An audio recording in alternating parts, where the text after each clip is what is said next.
కంటి అద్దాల నుండి శాశ్వత విముక్తి పొందండి. లాసిక్ సర్జరీ 14,000 మాత్రమే. వివరాలకు సంప్రదించండి.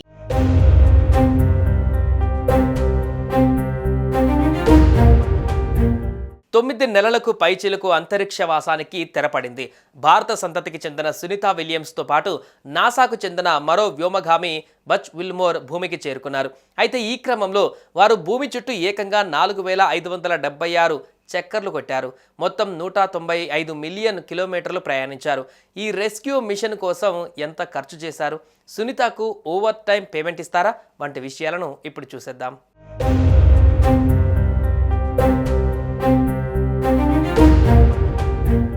గతేడాది జూన్ 5వ తేదీన 8 రోజుల మిషన్ కోసం అంతరిక్ష కేంద్రానికి వెళ్లిన సునీతా విలియమ్స్, బుచ్ విల్మోర్లు సాంకేతిక సమస్యల కారణంగా 286 రోజులు అక్కడే గడపవలసి వచ్చింది.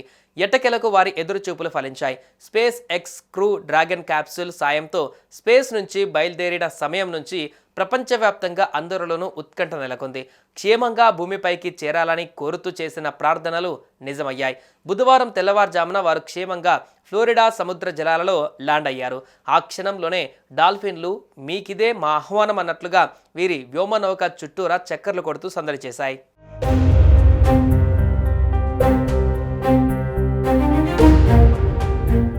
ఆస్ట్రోనాట్స్ను భూమిపైకి తీసుకువచ్చేందుకు అమెరికా ఎంత ఖర్చు చేసిందో తెలిస్తే నోరెళ్లబెట్టడం ఖాయం. క్రూ డ్రాగన్ క్యాప్సూల్ను నింగిలోకి పంపి వ్యోమగాములను తిరిగి తీసుకువచ్చేందుకు ఏకంగా $140 మిలియన్ల ఖర్చు చేశారు. మన కరెన్సీలో దాదాపు 1,200 కోట్ల పైనే. ఇంత భారీగా ఖర్చు చేయడానికి కారణం ఆ వ్యోమ నౌకలో ఏర్పాటు చేసిన అనేక పరికరాలే కారణం.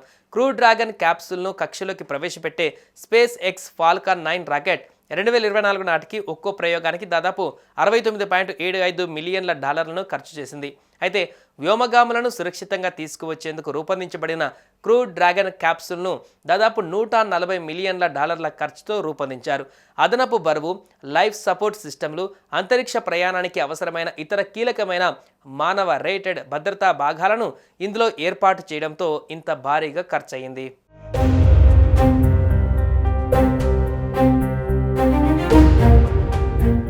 మరోవైపు ఇంతటి ప్రమాదకరమైన యాత్ర చేసిన సునీత శాలరీ ఎంతో తెలుసుకునేందుకు జనాలు గూగుల్లో సెర్చ్ చేశారు. మీడియా కథనాల ప్రకారం వ్యోమగామిగా సునీతకు GS-15 ర్యాంకు కేటాయించారు. అంటే అమెరికా ప్రభుత్వ ఉద్యోగులలో అత్యధిక జీతం ఆమె తీసుకుంటున్నారన్నమాట. సునీత వార్షిక వేతనం కోటి నుంచి 1.4 కోట్ల రూపాయల మధ్య ఉంటుంది. ప్రభుత్వ ఉద్యోగి కాబట్టి అధిక సమయం పనిచేస్తే ఆ మేరకు పారితోషికం కూడా లభిస్తుంది.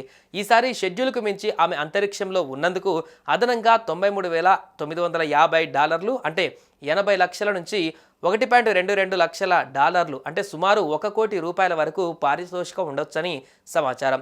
ఇక బూచ్కు కూడా ఇవే చెల్లింపులు వర్తిస్తాయట.